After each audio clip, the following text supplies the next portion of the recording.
पुण्यात्माओं, परमात्मा स्वयं ही इस काल के लोक में आते हैं, अपने बच्चों को तत्व ज्ञान से परिचित कराते हैं।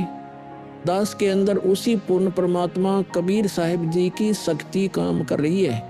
आप सभी पुण्यात्माओं को काल के जाल से निकालने के लिए परमात्मा इस पृथ्वी लोक में फाल्गुन शुक्ल पक्ष एकम विक्रमी संवत 2053 9 मार्च 1997 रविवार के दिन आए और सार नाम व सार शब्द खुल कर देने का आदेश दिया, जिससे आप सभी का मोक्ष हो सके। इसके बाद इस आध्यात्मिक ज्ञान के प्रचार प्रसार में बहुत तेजी आई और आज आप सभी पुण्यात्माओं को अपने निज घर की और परमात्मा की पहचान हो पाई। 600 साल पहले परमात्मा को ना पहचान कर हम काल के जाल में धोखे से रह गए थे। अब की बार दास को आम संत समझकर धोखा मत खा जाना। यदि आप इस परमात्मा के तत्व ज्ञान से पूर्णतः परिचित हो चुके हो तो दास के इस इशारे को समझकर अपना उद्धार करवा लेना और अपने अन्य भाइयों बहनों को भी कबीर परमात्मा का ये सच्चा मार्ग समझाना। दास को कबीर परमात्मा का मिलना आप सभी के जीवन के कल्याण का कारण बन रहा है। आपको अब उस दिन की घटना के बारे में बताता हूँ। ये सत्य घटना उस दिव्य प्रसंग की है जो आज तक केवल एक रहस्य था। वो रहस्य सालों पश्चात अब आपके सामने प्रस्तुत होने जा रहा है। संत रामपाल जी महाराज जी के जीवन का वो महत्वपूर्ण दिन जिसके विषय में उन्होंने आज तक भक्त समाज के समक्ष केवल सांकेतिक और आंशिक वर्णन किया था, अब उनकी आज्ञा से वो दिव्य प्रसंग विस्तार से प्रस्तुत हो रहा है। ये प्रसंग उस दिन का है जिस दिन संत रामपाल जी महाराज जी को कबीर परमेश्वर जी स्वयं इस धरातल पर आकर मिले थे। हे गुरुदेव राम देवानंद जी महाराज, ना जाने आपने इस दास में क्या देखा कि आपने इस दास को इतनी बड़ी जिम्मेदारी दे दी, अपने बाद मुझे गुरु पद पर बैठा दिया। ये दास अपनी आखिरी सांस तक आपके द्वारा दिया गया जगत कल्याण के मार्ग और मोक्ष के कार्यों को पूरा करने के लिए समर्पित रहेगा। परमात्मा का सत्य ज्ञान और सच्चा मंत्र हर घर तक पहुंचा के छोड़ूंगा, फिर चाहे कुछ भी बीते मेरे साथ। ये दास आजीवन परमात्मा के मार्ग में कार्यरत रहेगा। ये फाल्गुन शुक्ल पक्ष एकम विक्रमी संवत 2053 9 मार्च 1997 रविवार की बात है। संत रामपाल जी महाराज हरियाणा के झज्जर जिले के एक झाड़ली कस्बे में गरीबदास जी महाराज जी की वाणी का पाठ करने गए थे। वहां किसी कारणवश पाठ रद्द होने की वजह से वे वापस आ रहे थे। वहां से लौटते समय संत रामपाल जी महाराज कबीर परमात्मा की याद में मग्न अपने दोपहिए वाहन पर सवार वापस लौट रहे थे। संत रामपाल जी महाराज स्कूटर को रास्ते में एक चाय की दुकान के पास रोक देते हैं। राम राम महाराज जी। राम राम भगत जी। महाराज जी चाय समोसा लगा दूं?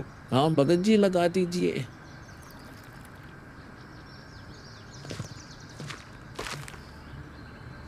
इस बोले भगत को भी परमात्मा का तत्व ज्ञान समझाना चाहिए। भगत जी, कबीर परमात्मा की भक्ति करनी चाहिए। मनुष्य जीवन हमें सिर्फ इसीलिए मिलता है। मानुष जन्म दुर्लभ है ये नलन बोरे, जैसे तरवर से पत्ता टूट गिरे वो बोर न लगता ढारी। भगत जी, इस काल लोक का कोई भरोसा नहीं है, न जाने कब किस पर क्या बिजली गिर जाए। इसलिए कहता हूँ आपको कि कबीर परमात्मा से जुड़ जाओ, नाम दीक्षा लेकर अपना कल्याण करवा लो। वो कबीर परमात्मा यह भी आपकी और आपके परिवार की रक्षा करेगा और मृत्यु के बाद सीधा मोक्ष को प्राप्त कर जाओगे। ठीक कहते हो महाराज जी। ये कबीर परमात्मा ऐसे गंदे लोक में जहां आदमी की जिंदगी का पल का भरोसा नहीं, व्यक्ति यहाँ जी कैसे रहा है ना जाने कब क्या हो जाए, कब कौन सी बीमारी हो जाए, कब दुर्घटना हो जाए, कब कोई संसारिक आपदा आ जाए। दाता, आपकी भक्ति के बिना यहाँ किसी को ना सुख मिल सकता है और न ही मोक्ष। ये बात ये बोले जीव कब समझेंगे? आखिर ये अज्ञान अंधेरा कब दूर होगा दाता? आप ही दया करेंगे कबीर परमेश्वर। ये बोले जीव तो अपना जीवन आपकी भक्ति के बिना व्यर्थ ही कर रहे हैं। चाय पीने के बाद संत रामपाल जी महाराज मातन हिल की तरफ निकल पड़ते हैं। बिन उपदेश अचंभ है, क्यों जीवित है प्राण, और भक्ति बिना काठोर है, ये नर नहीं पाषाण। आगे चलकर संत रामपाल जी महाराज स्कूटर को एक पुली के पास रोक देते हैं। इस पुलिये की खास बात ये थी कि संत रामपाल जी महाराज जी ने इस पुलिये को सिंचाई विभाग में जूनियर इंजीनियर रहते हुए स्वयं बनाया था। क्योंकि ये पूरा क्षेत्र जंगल नुमा था, इसलिए संत रामपाल जी महाराज जी को इस पुलिये पर बैठना बहुत अच्छा लगता था और नौकरी के दौरान वो इस पुलिये पर बैठकर परमात्मा की याद में खो जाया करते थे। हे दयालु कबीर परमात्मा, आप जी हम नीचों के लिए 600 वर्ष पहले एक भयानक रूप धारण कर इस गंदे लोक में 120 वर्ष तक रहे। आप जी को गर्म तेल के कढ़ाई में डाला गया, खूनी हाथी से मरवाने की कोशिश की गई, दरिया में डुबोकर मारने की कोशिश की गई। आप जी को बदनाम करने हेतु झूठी चिट्ठी डाली गई। आपके साथ कितने जुल्म ढाए गए, फिर भी हे दयालु कबीर परमात्मा, आपने क्या कुछ नहीं किया अपनी सतलोक से बिछुड़ी आत्मा को अपनी शरण में लेने के लिए, इस तत्व ज्ञान को सब जीवों तक पहुंचाने के लिए।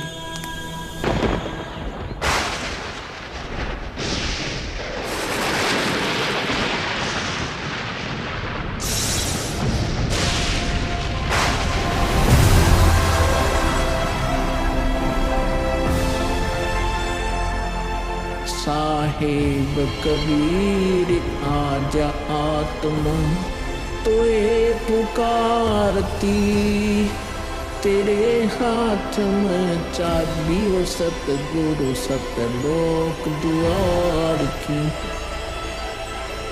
साहेब कबीर आजा आत्मा तोए पुकारती, तेरे हाथ में चाबी वो सतगुरु सतलोक द्वार की।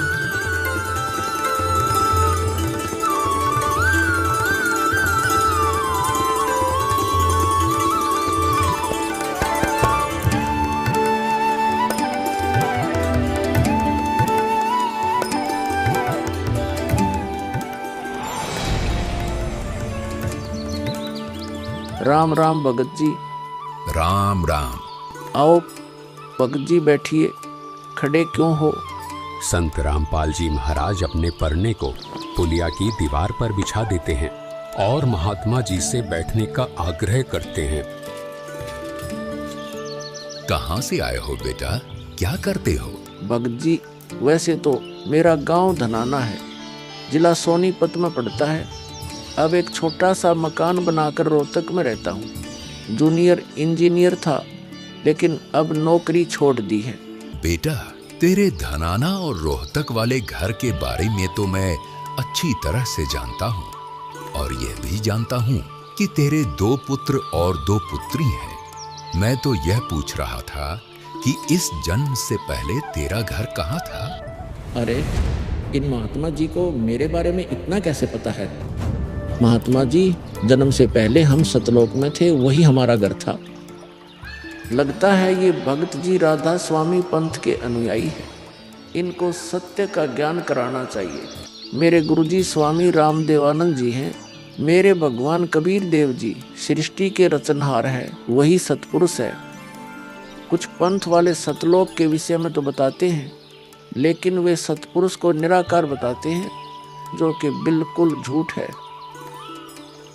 भक्त जी, मैं स्वयं संत गरीबदास जी के पंथ से जुड़ा हूँ। संत गरीबदास जी गांव छुड़ानी जिला झज्जर वाले थे और उनको 10 वर्ष की उम्र में कबीर परमात्मा जी जिंदा महात्मा के रूप में मिले थे। उसके बाद कबीर परमात्मा जी गरीबदास जी की आत्मा को अपने साथ सतलोक ले गए थे और वहाँ की सारी व्यवस्था दिखाकर उन्हें इस धरती पर वापस छोड़ा था। फिर उन्हीं बालक गरीबदास ने सतलोक के बारे में बताया कि ऊपर सतलोक है, वहाँ सारी सुख सुविधा उपलब्ध हैं, सदाबहार बाग हैं, नर नारी की सृष्टि है। वहीं पर एक गुम्मट युक्त महल में कबीर परमात्मा जी सिंहासन पर बैठे हुए हैं और वहीं से कबीर परमात्मा जी इस सृष्टि को चला रहे हैं। हम सब वहीं रहा करते थे, वही हमने जाना है। जो सतलोक में केवल प्रकाश ही प्रकाश बताते हैं उनका ज्ञान गलत है, वे मोक्ष प्राप्त नहीं कर सकते। भक्त जी उस बालक गरीबदास ने वाणियों के माध्यम से बताया है कि गरीब अनंत कोटि ब्रह्मांड का एक रति नहीं भार, सतगुरु पुरुष कबीर हैं कुल के सिरजनहार। कौन कबीर? हम सुल्तानी नानक तारे दादू को उपदेश दिया, जाति जुलाहा भेद नहीं पाया, काशी माहे कबीर हुआ। बहुत आनंदित करने वाली बातें करते हो, और बताओ कुछ। इन्हें अपना ज्ञान अधूरा लग रहा है, हो सकता है ये नाम दीक्षा लेकर परमात्मा से जुड़ जाए। भक्त जी, अगर आपको अपना कल्याण करवाना है तो एक ही तरीका है, नाम दीक्षा। मेरे पूज्य गुरुजी ने मुझे नाम दीक्षा देने का आदेश दे रखा है। मैंने अपना घर और नौकरी छोड़ दी है। अब गुरुदेव जी की ही आज्ञानुसार प्रचार और दीक्षा देने का पवित्र कार्य कर रहा हूँ।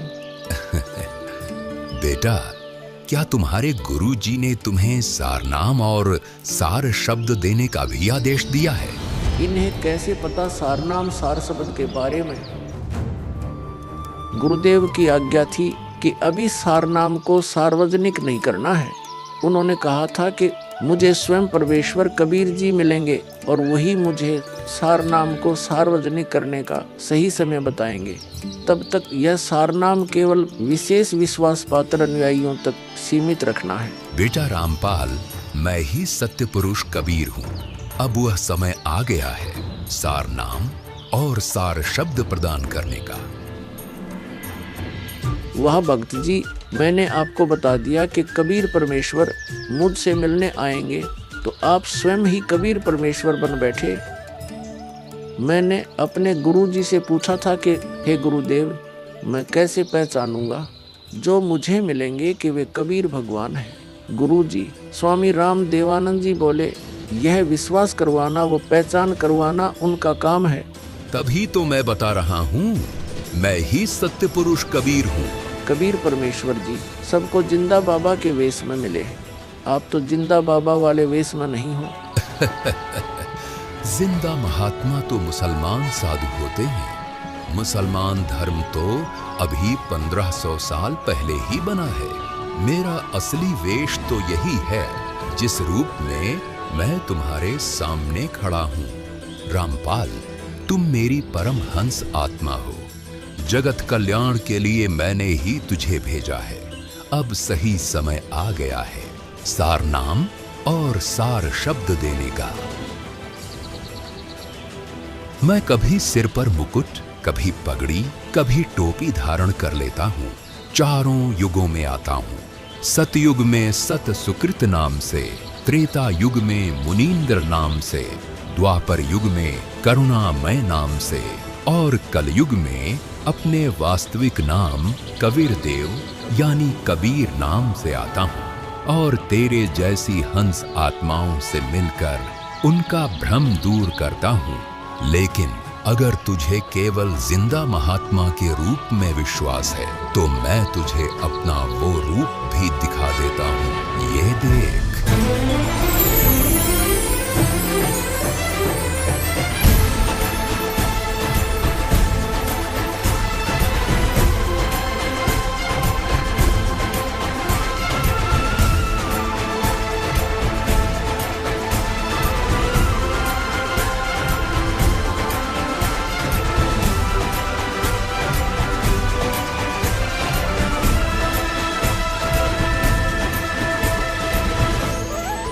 हे परमेश्वर, मुझे क्षमा कर दीजिए।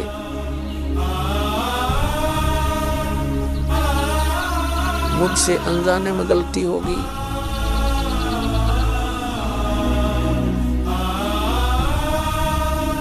आपने मुझे साक्षात दर्शन दिए और मैं आपको पहचान न सका। मुझे क्षमा कर दीजिए परमपिता।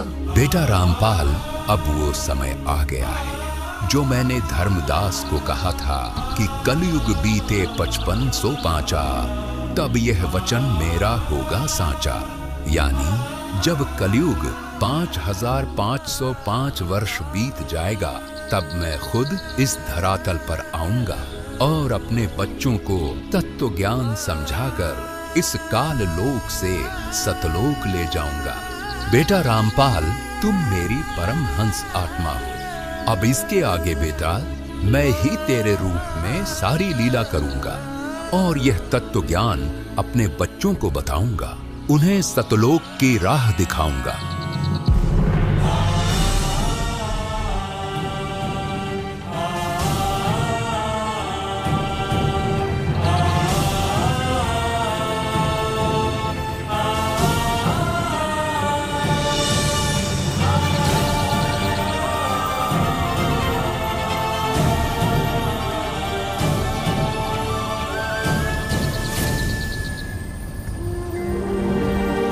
इस प्रकार कबीर परमात्मा संत रामपाल जी महाराज जी को सह शरीर सतलोक भेज देते हैं और अपनी लीला को आगे बढ़ाते हैं। गवी ख्यालवी साल सतगुरु अतल दिगंबर धीर, भक्ति हेत काया धर आए, अवगत सहत कबीर। भक्ति हेत काया धर आए, अवगत सहत कबीर। अमर करूं सतलोक पठाऊं, तात बंदी छोड़ कहाऊं।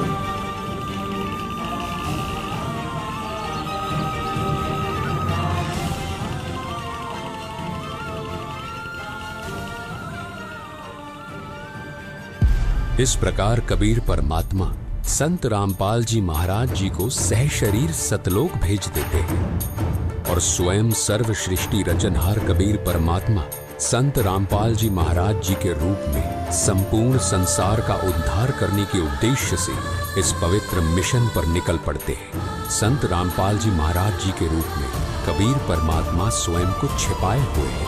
उनके इस लीला को समझना आम जीव की समझ से बहुत दूर है। एक संत के स्वरूप में परमात्मा के अभिनय की ये अद्भुत सच्चाई भक्त समाज के लिए जानना बहुत जरूरी था।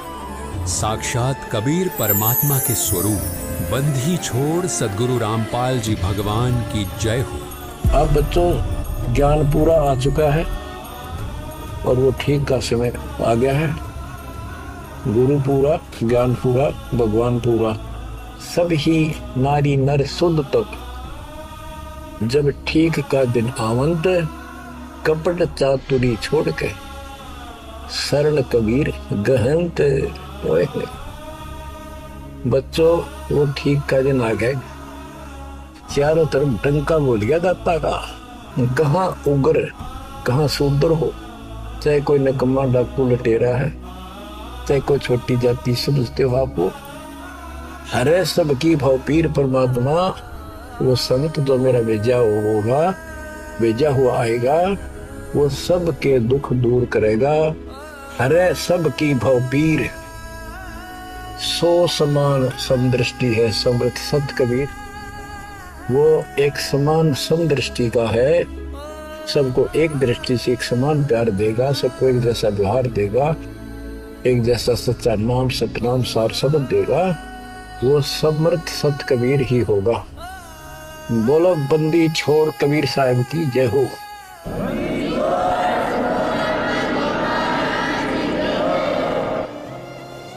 आपके मोक्ष के लिए परमात्मा ने कसर नहीं छोड़ रखी। जो भी संभव व्यवस्था है वो सारी कर दी है। बच्चों, तुम भी दया करियो, रहम करियो उस परम पिता पे। बच्चों, आने वाली पीढ़ियां आपको भी याद करा करेंगी, वो तो चांद सुनी रहेंगे, आपका नाम रहेगा कि हमारे कौन माता पिता, कौन दादा परदादा दादी इसे अमृत ज्ञान को हमारे पूर्व में लाए थे।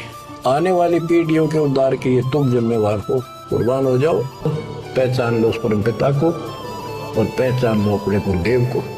परमात्मा आपको मोक्ष दे, आपको सद्बुद्धि देकर रखे, आपको भगवान की याद बनी रहे, सतलोक याद रहे, काल का कष्ट भी याद रहे, यहाँ भी सुखी रहो, सतलोक में सदा सुखी हो जाए। ये दास का आशीर्वाद है। सत साहिब।